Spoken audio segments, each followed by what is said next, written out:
Hello everyone, welcome back to my YouTube channel Neat Guide Way for Neat. So guys, today I am going to continue the second part of role of macro and micronutrient. So this video is mainly about role of micronutrient from NCERT only. Guys देखो, previous video में मैंने बोला था कि मैं अपने पुराने notes से ये पाई हूँ और मैं आप लोगों के साथ शेयर कर रही हूँ। एंड मैंने ये भी बोला था कि कुछ ट्रिक्स मैंने भी कहीं से देखा होगा उस टाइम, बट मेरे को याद नहीं था कहाँ से देखा था मैंने। And someone is commented me that it is copied. Guys मैं खुद क्रेडिट देने के लिए तैयार हूँ जिनका भी ये ट्रिक है। तो ये लिखने का तो मतलब नहीं बनता है, बट फिर भी कोई नहीं, चलो इट इज़ योर विश। चलिए देखते हैं आज क्या ट्रिक्स है for micronutrient. So first one is iron, which is one of the micronutrient. So guys देखो, it is absorbed in the form of ferric iron. अब देखो एक ट्रिक बता रही हूँ, फेरस और फेरिक में कंफ्यूज मत होना कि ये कौन से फॉर्म में एब्जॉर्ब होता है। देखो मेरे घर तक कबाड़ी वाला आता है, कबाड़ी वाला आप लोग भी जानते होंगे। तो वो बोलता है लोहा, टीना, प्लास्टिक, कॉपी, किताब। मेरे घर तक तो ऐसे बोलते हैं। तो उससे मैंने देखा, देखो आयरन का हिंदी क्या होता है, लोहा।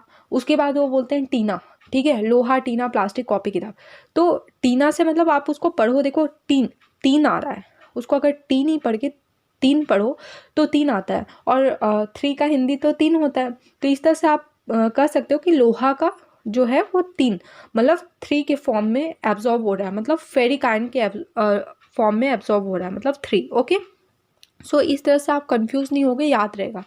Now it is larger required as compare to other micronutrient. क्योंकि देखो मैं ये फर्स्ट माइक्रोन्यूट्रिएंट पढ़ा रही हूँ और ये लार्जली रिक्वायर्ड होता है, ठीक है। ये तो आपको लर्न होना चाहिए that it is larger required as compare to other micronutrient. And it is one of the important constituent of proteins which is involved in the transfer of electron like ferredoxin and cytochrome. Guys देखो, ferredoxin क्या, iron sulphur वाले protein, और cytochrome में भी iron रहता है in the form of in core of cytochrome. तो देखो फेरेडॉक्सिन एंड साइटोक्रोम मैंने आपको केमियो ऑस्मोटिक हाइपोथेसिस वाले वीडियो में पढ़ाया है। तो वहाँ से आपको इसका स्ट्रक्चर पता चलेगा कि फेरेडॉक्सिन क्या कंटेन करता है, आयरन और सल्फर। तो यहाँ पर से आपको पता चला कि ये इंपॉर्टेंट कॉन्स्टिट्यूएंट है कौन से, फेरेडॉक्सिन प्रोटीन का एंड साइटोक्रोम का। साइटोक्रोम में कोर में आयरन प्रेजेंट रहता है, ठीक है, साइटोक्रोम के स्ट्रक्चर में। नाउ इसमें क्या होता है कि ऑक्सीडेशन होता है ड्यूरिंग इलेक्ट्रॉन ट्रांसफ़र। क्या होता है, फेरस से फेरिक बनता है तो ऑक्सीडेशन हो रहा है, और फेरिक से फेरस बन रहा है तो रिडक्शन हो रहा है। सो यहाँ पर कह सकते हो रिडॉक्स रिएक्शन हो रहा है। So during the electron transfer क्या होता है, इसमें ऑक्सीडेशन होता है, ठीक है। सो फेरस से फेरिक, और ये एब्जॉर्ब किस फॉर्म में होता है, फेरिक फॉर्म में। देखो कुछ चीज़ें मगअप नहीं करनी होती है, आपको समझकर ये याद रहेगा। अब देखो, activate the catalase enzyme and is essential for the formation of chlorophyll. देखो गाइस ये लर्न करना पड़ेगा, लेकिन मैं एक आपको ट्रिक बता रही हूँ, ठीक है। हो सकता है कि आप वो ट्रिक फॉलो नहीं करो, ऐसे भी लर्न हो जाए, ऐसे ये लर्न होना चाहिए। तो activate the catalase enzyme. Guys आप लोग ये जानते हो ना, केटायन। ओके, केटायन क्या होता है, पॉजिटिव चार्ज आयन होता है। और यहाँ पर आयरन किस फॉर्म में एब्जॉर्ब हो रहा है, निगेटिव फॉर्म में तो नहीं हो रहा है ना, पॉजिटिव फॉर्म में ही हो रहा है। फेरस और फेरिक में पॉजिटिव फॉर्म है, तो केटायन के फॉर्म में ये एब्जॉर्ब हो रहा है। तो यहाँ पर से आप ये कर सकते हो, केटायन मतलब क्या हो गया, देखो केटायन मतलब कैट मतलब हो गया catalyst, catalyst enzyme. And ion, देखो आयरन पढ़ो या आयन पढ़ो, आयरन में अगर आर हटा दो तो आयन हो गया। तो इस तरह से आपको याद रहेगा कि केटायन किस में आएगा, आयरन में आएगा, मीन्स कैटालिस एंजाइम। सो ये एक्टिवेट करता है कैटालिस एंजाइम को। और कैटालिस एंजाइम किस लिए इसेंशियल है, it is essential for the formation of chlorophyll. Okay, तो इससे आपको आयरन का सारा कुछ याद हो गया। Now come to the second micronutrient element, that is manganese. So it is absorbed as manganese ion. So Mn2 plus form में ये absorb होता है, और it activates many enzymes which is involved in photosynthesis. photosynthesis में कब ये use होता है, एक्टिवेट करता है। गाइस अगर आपको फोटोलिसिस ऑफ वाटर वाला जब मैं पढ़ाई हूँ, केमियो ऑस्मोटिक हाइपोथेसिस में ही मैं बताई थी 3 एलिमेंट का नाम जो फोटोलिसिस ऑफ वाटर के टाइम यूज़ होता है। अगर वो वीडियो नहीं देखे हो तो देख लेना, बहुत अच्छे से समझाई हूँ। सो वहाँ पर splitting of water to liberate oxygen, photosynthesis के टाइम इसका यूज़ होता है मैंगनीज का। नाउ रेस्पिरेशन के टाइम ग्लाइकोलिसिस वाले में देखो एनोलेज में यूज़ होता है, एनोलेज एंजाइम इसको यूज़ करता है मैंगनीज को। Okay, and nitrogen metabolism, nitrogen metabolism में यूज़ होता है। ठीक है। सो अब देखो इसको लर्न कैसे रहेगा कि ये मेनी एंजाइम्स जो कि इन्वॉल्व होता है फोटोसिंथेसिस, रेस्पिरेशन, नाइट्रोजन मेटाबॉलिज्म। यहाँ पर ट्रिक मैं नहीं लिखी हूँ लेकिन मैं आपको समझा रही हूँ। वो ट्रिक देखो, आप सबने तो ट्रेन से सफ़र जरूर किया होगा, ट्रेन का ट्रैवल तो सबने करा होगा, ठीक है। मैं क्या क्वेश्चन पूछ रही हूँ बट आई नो, तो चलो कभी कभी फ़नी याद रहता है कि हाँ मैं क्या पूछी थी, फालतू सा क्वेश्चन, बट ठीक है। PNR नंबर जानते हो? PNR नंबर होता है जिसमें क्या होता है, इससे आप ये अपने टिकट की कंफर्मेशन चेक कर सकते हो कि टिकट कंफर्म हुई है या नहीं। मांगते हैं ना कि PNR नंबर मांगते हैं वो, जब आप स्टेटस चेक करते हो तो उससे पता चलता है कि आपकी टिकट कंफर्म हो गई है, बुकिंग या नहीं हुई है कंफर्म, या कैंसिल हो गई है।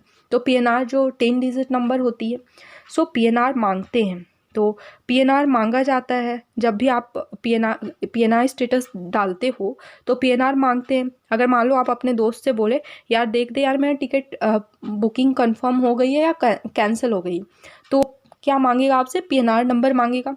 तो PNR हो गया एंड मांगेगा से क्या हो गया? मैंगनीज हो गया। PNR से क्या हो गया? फोटोसिंथेसिस। N से क्या हो गया? Nitrogen metabolism. एंड R से क्या हो गया? रेस्पिरेशन। सो इनके एक्टिवेट द मेनी एंजाइम जो कि इन्वॉल्व किस में होता है? PNR number, photosynthesis, nitrogen metabolism and respiration में, ठीक है। मांगता है मतलब मैंगनीज, पता भी तो होना चाहिए किसका ट्रिक है, PNR नंबर मांगते हैं। Okay, now come to the third micronutrient that is zinc. So ये एब्जॉर्ब कैसे होता है? जिंक आयन के फॉर्म में, ठीक है। अब देखो जिंक आयन के फॉर्म में एब्जॉर्ब होता है, देखो सारा तो 2+ में तो ज़्यादातर आपको याद रहेगा, ठीक है। ये सिंपल सा भी है, Zn2+ कॉमन है, तो Zn2+ आयन के फॉर्म में एब्जॉर्ब होता है। Now it involves in the, देखो अब इसका क्या हेल्प है, ये किस किस चीज़ में हेल्प करता है? तो इसमें एक सबसे अच्छा ट्रिक है टार्जन मूवी तो सबने देखा होगा, ऋतिक रोशन वाला Tarzan the wonderful car. I think सबने देखा होगा बचपन में, और मुझे बहुत मज़ा आता था देखने में। मुझे तो लगता था कि वो कार मुझे मिल जाए, मेरे पास दिमाग उतना क्यों नहीं है उस ऋतिक रोशन की तरह। तो उस टाइम बच्ची थी मैं, और आप भी ऐसा सोचते होगे आई थिंक। चलो ठीक है, टार्जन, तो टार्जन से देखो यहाँ पर टार्जन पढ़ो और जिंक पढ़ो, तो ऐसा लग रहा है ना ZINC, और टार्जन जिंक। ओके, सो इसे पता चला टार्जन का ट्रिक है, मतलब ये टार्जन वाला ट्रिक किसका था? जिंक का था। तो टार्जन द वंडरफुल कार। अब देखो कार क्या है? 3 लेटर से बना है, CAR। तो ये कितने एंजाइम को एक्टिवेट करता है? 3 एंजाइम को, कार्बोक्सिलेसिस, C से कार्बोक्सिलेसिस, और क्योंकि ये 3 लेटर से बना है तो आप ऐसे लर्न कर सकते हो कि कार्बोक्सिलेसिस, कार्बोक्सीपेप्टिडेसेस एंड कार्बोनिक एनहाइड्रेस। तो कार्बोनिक एनहाइड्रेस तो यहाँ से भी आ जाएगा, कार्बोनिक और AR से एनहाइड्रेस, ठीक है। अब लेकिन एक चीज़ और है, A से क्या होता है? Synthesis of oxygen. तो क्या जिंक किस में हेल्प करता है? ऑक्सीन भी सिंथेसिस करता है और एक्टिवेट करता है वेरियस एंजाइम, जो कि आप यहाँ से लर्न कर सकते हो। 3 लेटर का है और 3 एंजाइम को ये एक्टिवेट करता है। कार्बोक्सिलेसिस, देखो C स्टार्टिंग में इसीलिए, कार्बोक्सिलेसिस 3 बार C कर दो। कार्बोक्सीपेप्टिडेसेस, देखो सबको वो कार चाहिए था, Tarzan the wonderful car. Okay, so car यहाँ भी, कार यहाँ भी, यहाँ भी। सो कार्बोक्सिलेसिस, कार्बोक्सीपेप्टिडेसेस, एंड यहाँ पर से एक पूरा जब आप ऐड कर दोगे तो कार्बोनिक एनहाइड्रेस, AR से एनहाइड्रेस हो गया। तो इस तरह से लर्न रख सकते हो कि टार्जन वाला ट्रिक किसका था? जिंक का था। Okay, now come to the next micronutrient that is copper. So copper कैसे एब्सॉर्ब होता है? क्यूप्रिक आयन के फॉर्म में। अब देखो वहाँ पर आपने आयरन वाले में भी पढ़ा था ना, फेरिक आयन, यहाँ पर क्यूप्रिक आयन, वहाँ पर था 3+ आयन, ठीक है। तो अब कॉपर को Cu3+ मत कर देना, क्योंकि इसका 2 ही होता है वैलेंसी, +1 और +2, क्यूप्रस और क्यूप्रिक। ओके, तो +2। ओके, तो ये क्यूप्रिक आयन के फॉर्म में एब्जॉर्ब होता है, यहाँ पर +2 के फॉर्म में। Now it is sensitive for the overall metabolism in plant. So ये आपको लर्न रखना पड़ेगा। ओवरऑल, देखो यहाँ पर कॉपर में ना O आ रहा है, तो इसे याद रखना कि ओवरऑल मेटाबॉलिज्म जो प्लांट में होता है ना, वो किसके थ्रू होता है? कॉपर के थ्रू होता है। नाउ लाइक आयरन, क्योंकि यहाँ मैंने बताया ये भी क्यूप्रिक आयन के फॉर्म में एब्जॉर्ब हो रहा है, वहाँ भी फेरिक आयन के फॉर्म में एब्जॉर्ब हो रहा है। तो इस तरह से तो फेरिक और क्यूप्रिक एक जैसा लग रहा है ना, एक। Okay, so it is like iron associated with certain enzyme involved in redox reaction. So यहाँ भी क्या होता है? ऑक्सीडेशन होता है, क्यूप्रस से क्यूप्रिक बनता है, ठीक है। सो यहाँ भी रिडॉक्स रिएक्शन हो रहा है, क्यूप्रिक से क्यूप्रस बन सकता है, ठीक है। And it is involve in the associated with certain enzyme involve in redox reaction, और वो उस एंजाइम का नाम है cytochrome oxidase. Guys, cytochrome oxidase आपने कहाँ पढ़ा है? मुझे बताओ। नहीं याद है? इलेक्ट्रॉन ट्रांसपोर्ट सिस्टम में पढ़ा होगा, रेस्पिरेशन वाले चैप्टर में साइटोक्रोम ऑक्सीडेज, ठीक है, तो उसमें क्या होता है, कॉपर होता है। तो इस तरह से आपको याद रहेगा। और देखो यहाँ भी CO है, मतलब C से हो गया साइटोक्रोम, O से हो गया ऑक्सीडेज, और O से एक और चीज़ क्या हो गया, ओवरऑल मेटाबॉलिज्म इन प्लांट। तो खत्म कहानी। Now come to the next micronutrient. Guys मैं पहले ही बता दे रही हूँ कि ये ट्रिक मेरा नहीं है, क्योंकि जब मैं अपने नोट्स में देखी तो मैं ऐसा ट्रिक नहीं बना सकती हूँ, मैं बहुत ही फालतू ट्रिक बनाती हूँ मुझे लगता है। तो ये भी ट्रिक, ये अच्छा ट्रिक लगा, तो ये फालतू नहीं है, तो ये भी मैंने कहीं से देखा होगा। बाकी सारे अभी तक जो भी मैंने बताया वो मेरा ट्रिक था, ठीक है। तो अब इसे भी कॉपी लिखना होगा तो आप लिख सकते हो। So it is absorbed as borate ion and tetraborate ion. तो ये आपको थोड़ा लर्न करना पड़ेगा, बोरेटाइन एंड टेट्राबोरेटाइन। गाइस देखो, याद इसको भी नहीं करना। अगर आपने इनऑर्गेनिक केमिस्ट्री पढ़ लिया होगा तो इसे भी याद करने की ज़रूरत नहीं पड़ेगा, बट ठीक है, अगर नहीं पढ़ा होगा तो आप यहाँ से लर्न कर सकते हो बोरेटाइन एंड टेट्राबोरेट। तो उसका स्ट्रक्चर देख लो, BO3 3- ion, B4 O7 2- ion. Okay, so इसका ट्रिक क्या है, बोरोन किस चीज़ में हेल्प करता है। तो गाइस देखो, मान लो आप 2 दोस्त जा रहे हो एग्जाम देने नीट का सेंटर पे, एंड लास्ट टाइम में हम कुछ पेपर देख रहे हैं, अपना नोट्स देख रहे हैं, तो आप दोनों पढ़ रहे हो, तो वो आपका फ्रेंड बोला यार कैब में पढ़ो C3 साइकिल। आपने C3 साइकिल पढ़नी है ना, C4 साइकिल भी पढ़नी है, C3 साइकिल भी पढ़नी है। तो आपका दोस्त बोला कैब में पढ़ो C3 साइकिल, ये आएगा पक्का, क्वेश्चन तो आएगा इससे। तो कैब से देखो हो गया B से बोरोन। अब देखो कैल्शियम तो प्लांट को रिक्वायर है, प्लांट को चाहिए कैल्शियम। बताना कैल्शियम का यूज़ क्या क्या है, कमेंट में बताना। ओके, मैंने जस्ट इसके पहले वाले वीडियो में पढ़ाया है।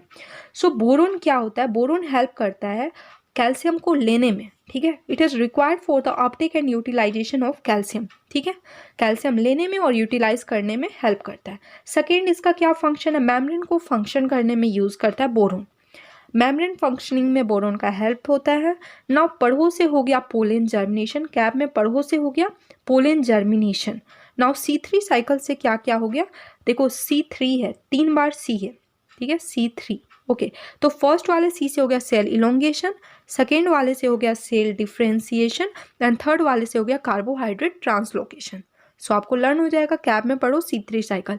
ये बहुत अच्छा ट्रिक है, लेकिन ये मैंने कहीं से देखा था, ठीक है। तो ये मेरे नोट्स में था और मैं आपको बता दी। Now come to the next micronutrient, that is molybdenum. It is obtained in the form of molybdenate ion MnO2 2+, ठीक है।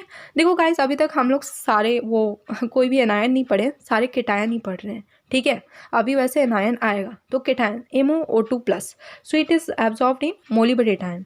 देखो guys, my maternal aunt's name is Moni, her nick name is Moni and we used to call her Moni मामी। तो मेरे को इस तरह से याद हो गया था कि उनका नाम है मोनी मामी, तो हम लोग मोनी मामी उन्हें बोलते हैं। तो उस तरह से याद था कि मुझे, अच्छा मोनी मामी के नाम से याद कर लो। तो गाइस देखो, ये जरूरी नहीं है कि ट्रिक आप किसी का कॉपी ही करो, या खुद से भी बना सकते हो। आप मोनू, मोना, जो भी आपको लगता है ना, आपके आसपास जो भी हैं फैमिली हैं, उनको नाम दे दो कोई, वो ज़्यादा याद रहेगा, ठीक है। सो मोनी से क्या हो गया, मोलिबडेनम। अब देखो इसे पता चला कि मो से क्या हो गया, मोलिबडेनम। नी से क्या हो गया, it is the component of several enzymes, that is nitrogenous and nitrate reductase. मतलब ये कहाँ पर आता है, ये किसका पार्ट है, नाइट्रोजन मेटाबॉलिज्म का। ऊपर में भी मैंने अभी PNR नंबर में आपको नाइट्रोजन मेटाबॉलिज्म बताया था। सो ठीक है, PNR नंबर मांगते हैं, मैंगनीज याद रखना। सो ये नाइट्रोजन मेटाबॉलिज्म में नाइट्रोजिनेस और नाइट्रेट रिडक्टेस एंजाइम में कंपोनेंट है, one of the main component molybdenum. Now come to the last micronutrient, that is chlorine. अभी देखो मैंने बोला था कि अभी तक हम लोग केटायन ही पढ़ रहे थे, यहाँ पर एनायन आ गया। It is absorbed as chlorine ion, Cl- ion, that is anion. Okay, now इसका क्या है, सोडियम और पोटेशियम के साथ ये हेल्प करता है, मिलकर हेल्प करता है। सोडियम पोटेशियम का काम क्या था, एनायन केटायन बैलेंस करता था। गाइस आप जब ह्यूमन वाला चैप्टर पढ़ोगे, नर्व इम्पल्स कंडक्शन, तो वहाँ पर सोडियम पोटेशियम का काम मैंने बताया था। 3Na+ ion outward for 2K+ into the cell. So यहाँ पर इसी के साथ पोटेशियम और सोडियम के साथ ये मिलकर एनायन केटायन बैलेंस करते हैं, जिससे कि सॉल्यूट कंसंट्रेशन को डिटरमाइन करते हैं, ठीक है। तो इसमें लर्न करने का कुछ भी नहीं है। एंड लास्ट वन है कि water splitting to evolve oxygen in photosynthesis. अब मैंने इसे केमी ऑस्मोटिक हाइपोथेसिस वाले वीडियो में 3 एलिमेंट का नाम बताया है, और पहला तो एक मैं बता दी और बाकी 2 और बता दी, और इस तरह से आपको पता चल जाएगा कि हाँ, मतलब कुछ भी लर्न करने का नहीं है, मगअप नहीं करना है सब कुछ। अगर आप पढ़ रहे हो पूरा वो प्लांट फिजियोलॉजी कंप्लीट करो, सारा कुछ खुद याद हो जाएगा। Guys, if this video is really beneficial for you then please like and subscribe my channel and share it among your friends. I will come with a new video soon. Till then, take care. Bye bye.